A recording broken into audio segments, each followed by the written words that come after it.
आइए सुनिए, महाराज मनु ने राजपद का त्याग किया और राजपद का त्याग करके पुत्र को राज्य दे दिया। बरबस मानी जबरदस्ती, बेटा लेना नहीं चाहता है लेकिन बाप ने जबरदस्ती राज्य दिया। बरबस राज सुतहि नृप दीन्हा,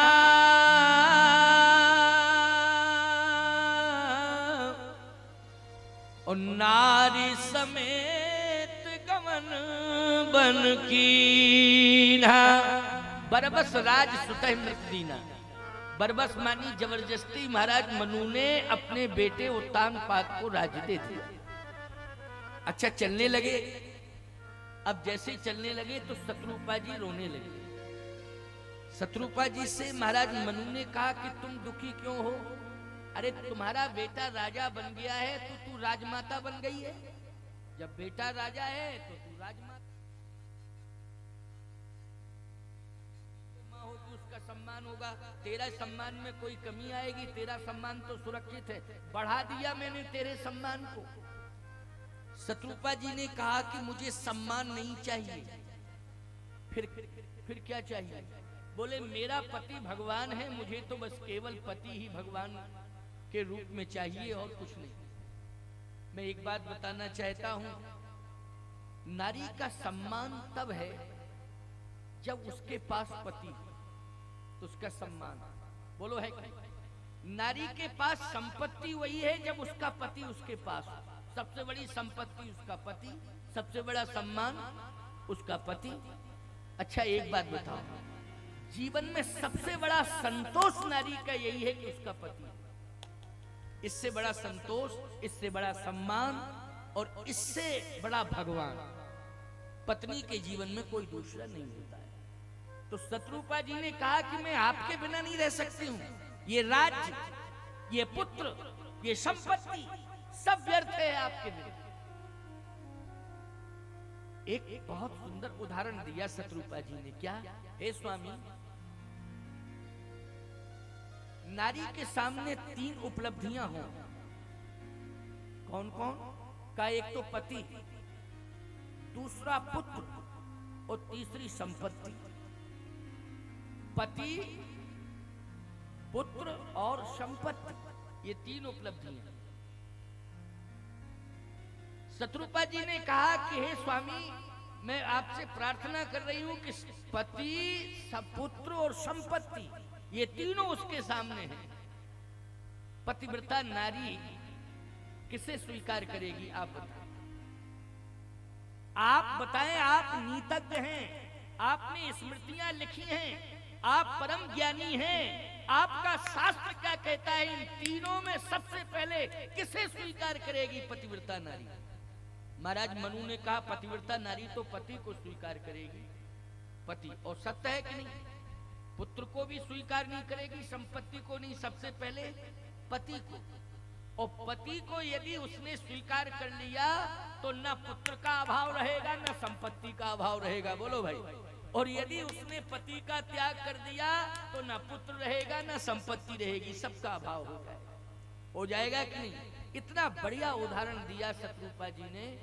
कहा स्वामी, पुत्र और ये संपत्ति मुझे दिखाई नहीं दे रहे, केवल आप दिखाई दे रहे हैं। आप जहां होंगे मैं वहीं होंगी। आपका सुख मेरा सुख होगा, आपका दुख मेरा दुख होगा। ना मेरा निजी कोई अपना सुख है, ना मेरा निजी कोई अपना दुख है। आपका सुख ही मेरा सुख है, आपका दुख ही मेरा दुख है, इसलिए मैं आपके साथ चलूंगी। देखा आपने, संतान से बड़ा मोह होता है, लेकिन एक आदर्श स्थापित किया है। रामचरितमानस प्रेरणा दे रहा है कि शत्रुपा जी ने आंखों के सामने ही पुत्र और संपत्ति का त्याग किया, लेकिन अपने पति का त्याग नहीं किया और पति के साथ चल दी। सावधान, अगर पति के साथ न चलती तो केवल पुत्र और संपत्ति मिल जाती, लेकिन निर्गुण निराकार ब्रह्म सगुण साकार के रूप में नहीं मिलता। और सुनो, ब्रह्मा विष्णु महेश ये तीनों त्रिदेव एक बार नहीं अनेक बार आए। बोलो आए महाराज मनु शत्रुपा के सामने ब्रह्मा विष्णु महेश एक बार नहीं अनेक बार। किसके कारण आए? क्योंकि महारानी शत्रुपा ने समर्पण की पराकाष्ठा का परिचय दिया कि सब कुछ मैं पति को मानती हूं। और याद रखना, राज्य और पुत्र इन दोनों में महाराज श्री मनु ने न पुत्र को महत्व दिया, न संपत्ति को महत्व दिया, परमात्मा को महत्व दिया है। इसलिए परमात्मा को प्राप्त करने के लिए आगे कदम बढ़ गए। तो ब्रह्मा विष्णु महेश कई बार चक्कर काटे, कई बार आए, काटते रहे चक्कर, मांगो मांगो मांगो, लेकिन महाराज मनु ने ब्रह्मा विष्णु महेश से कुछ भी नहीं मांगा। पंथ जात पंथ जात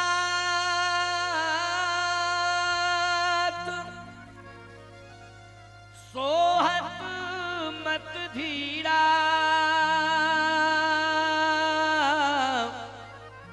ज्ञान भगति जनु धरे शरीरा। ज्ञान भगत जन धरे शरीरा।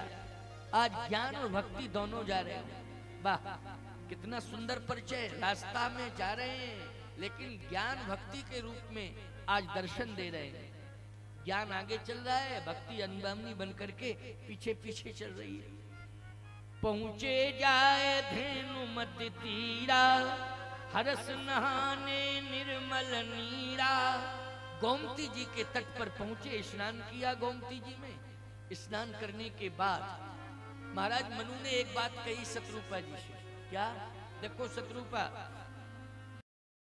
तुम मेरे साथ आई हो, मेरे चरणों में तुमने समर्पण कर दिया, मैं प्रभावित हूं, लेकिन एक बात मैं कहना चाहता। क्या? प्रभावित में हो गया, लेकिन बराबरी करने की कोशिश मत करना। जितना निभ सकता हो उतना निभाना। शत्रुपा जी बोली, मैं समझ नहीं पा रही हूं। महाराज मनु ने कहा कि मैं बैठ के तपस्या नहीं करूंगा, मैं खड़े होकर तपस्या करूंगा। जरूरी नहीं है कि तुम भी खड़े होकर के ही तपस्या करो, तुम बैठ के तपस्या करो। शत्रुपा जी ने कहा नहीं, आप यदि खड़े होकर तपस्या करेंगे तो मैं भी खड़ी होकर ही तपस्या करूंगा। पहले पुराने समय की बात, आप पुराने लोगों को अनुभव होगा इस बात का। सबसे बड़ी तपस्या नारी की यह होती थी कि जब तक पति भोजन नहीं कर लेता था तब तक भोजन नहीं करती थी। ये सबसे बड़ी साधना थी। पुराने जमाने की बात बता रहा हूं। अब नए सिस्टम में क्या है मुझे कुछ पता नहीं, लेकिन पुराने सिस्टम की बात मैं कर रहा हूं। जब तक पति भोजन नहीं कर लेता था तब तक पत्नी जो है भोजन ग्रहण नहीं करती थी। अच्छा, दूसरी बात, सबसे पहले घर में ब्रह्म मुहूर्त में अगर जागती थी तो पत्नी ही होती थी। बोलो, सबसे पहले ब्रह्म मुहूर्त में घर में कौन जागती थी? पत्नी। स्नान कौन करती थी? पत्नी। और देवालय में देवी देवताओं के यहाँ एक लोटा जल लेके कौन पहुंचती थी? बोलो ईमानदारी से बताओ। पत्नी। कितनी बड़ी तपस्या इनके जीवन में थी। तब भक्ति काल में आचार्यों ने जन्म लिया है। क्यों भाई? एक भक्ति काल चला था, उसी में तुलसी का जन्म हुआ, उसी में कबीर का जन्म हुआ, मीराबाई का जन्म हुआ, बोलो भाई नानक जी का जन्म हुआ। इन सभी महापुरुषों का जन्म हुआ कि नहीं हुआ? आखिर दैन किसकी है? एक भक्ति काल आया था, दैन किसकी है? जिस नारी ने अपने जीवन में पातिव्रत धर्म अपनाया, जिस नारी ने अपने जीवन में ब्रह्म मुहूर्त को स्वीकार किया, जिस नारी ने अपने जीवन में ब्रह्म मुहूर्त में देवी देवताओं को जल दिया है, ऐसी नारियों की कोख से किसका जन्म हुआ? महापुरुषों का जन्म हुआ है। महापुरुषों की बात छोड़ो जी, परमात्मा स्वयं आया। आज शत्रुपा जी कहती हैं आप यदि खड़े होकर तपस्या करेंगे तो मैं भी खड़ी होकर के ही तपस्या करूंगा। महाराज मनु ने कहा कि मैं फलाहार लूंगा, आहार नहीं लूंगा। शत्रुपा जी ने कहा मैं भी फलाहार ही लूंगी। महाराज मनु ने कहा वो भी कभी कभी मिलेगा तब लूंगा। शत्रुपा जी ने कहा मैं ज्यादा तो कुछ नहीं कहना चाहती हूं, इतना ही कह रही हूं कि आप यदि फलाहार लेंगे तो मैं भी फलाहार लूंगी, आप कह रहे हैं कभी कभी मिलेगा तब मैं फलार लूंगी, तो मैं तो ये कह रही हूं कि आप जो भी लेंगे उसका उच्छिष्ट जो बच जाएगा बाद में प्रसाद के रूप में मैं ग्रहण कर लिया करूंगा।